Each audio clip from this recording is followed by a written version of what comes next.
സുഹൃത്തുക്കളെ എല്ലാവർക്കും നമസ്കാരം. ഇത് കോഴിക്കോട് മാങ്കാവ് ഭാഗത്ത് ഒരു സ്ഥിരം കാണുന്ന കാഴ്ചയാണ്. ട്രാഫിക് പോലീസുകാർ വാഹനങ്ങൾ നിയന്ത്രിക്കുന്നതോടൊപ്പം തന്നെ മാങ്കാവ് ജംഗ്ഷനിൽ വാഹനങ്ങൾ മറ്റൊരു വ്യക്തി കൂടി നിയന്ത്രിക്കുകയാണ്. അദ്ദേഹത്തെ യൂണിഫോമോ അങ്ങനത്തെ കാര്യങ്ങളൊന്നുമില്ല. കാഴ്ചയിൽ തന്നെ അറിയാം അദ്ദേഹം ആ നാട്ടിലെ ഒരു സാധാരണക്കാരനായുള്ള വ്യക്തിയാണ്. എന്നിരുന്നാൽ തന്നെയും ഇത് പോലീസുകാരുടെ മുന്നിൽ നിന്ന് തന്നെ പോലീസുകാരുടെ മൗനാനുവാദത്തോടു കൂടിയാണ് നമ്മൾ ഇത് നടക്കുന്നതെന്ന് വേണം നമ്മൾ മനസ്സിലാക്കാൻ. ഇദ്ദേഹത്തിൻ്റെ കയ്യിലാണ് വിസിൽ പോലുള്ള സാധനങ്ങളൊക്കെ ഉള്ളത്. അതേസമയം പോലീസുകാരുടെ കയ്യിൽ ഒരു വിസിൽ പോലുമില്ല. അപ്പോൾ ഇദ്ദേഹമാണ് യഥാർത്ഥത്തിൽ ഇത് ആക്റ്റീവായിട്ട് വാഹനങ്ങൾ നിയന്ത്രിക്കുന്നത്. നമുക്ക് അദ്ദേഹത്തിൻ്റെ ആ ഒരു പ്രവൃത്തിയെ നമുക്ക് വില കുറച്ച് കാണാൻ കഴിയുന്നില്ല. പക്ഷേ എന്നിരുന്നാൽ തന്നെയും നിങ്ങൾ ഓർത്ത് നോക്കുക, ഇതൊരു സാധാരണക്കാരായുള്ള ആളുകൾക്ക് ഇതേപോലെ ട്രാഫിക് നിയമങ്ങൾ കയ്യിലെടുക്കാൻ പറ്റുമോ? അല്ലെങ്കിൽ ട്രാഫിക് ജംഗ്ഷനുകളിൽ ഇതേപോലെ വാഹനങ്ങളെ നിയന്ത്രിക്കാനുള്ള അധികാരമുണ്ടോ? എന്താണ് നിങ്ങളുടെ അഭിപ്രായം?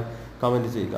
അതോടൊപ്പം തന്നെ നിങ്ങൾ മനസ്സിലാക്കേണ്ട ഒരു കാര്യം, ട്രാഫിക് പോലീസുകാരെക്കാളും ഫലപ്രദമായിട്ടാണ് ഇദ്ദേഹം നിയന്ത്രിക്കുന്നത് കാണാം. ഇത് കൂടാതെ തന്നെ ചിലപ്പോൾ ഈ ആളുകളോട് കയർക്കുന്ന കാണാം. ദൃശ്യങ്ങളിൽ നിങ്ങൾക്ക് കാണാം, ആളുകളോടും ബസ്സിലെ ഡ്രൈവർമാരോടൊക്കെ അദ്ദേഹം കയർക്കുകയും ഭീഷണിപ്പെടുത്തുന്നതും കാണാം.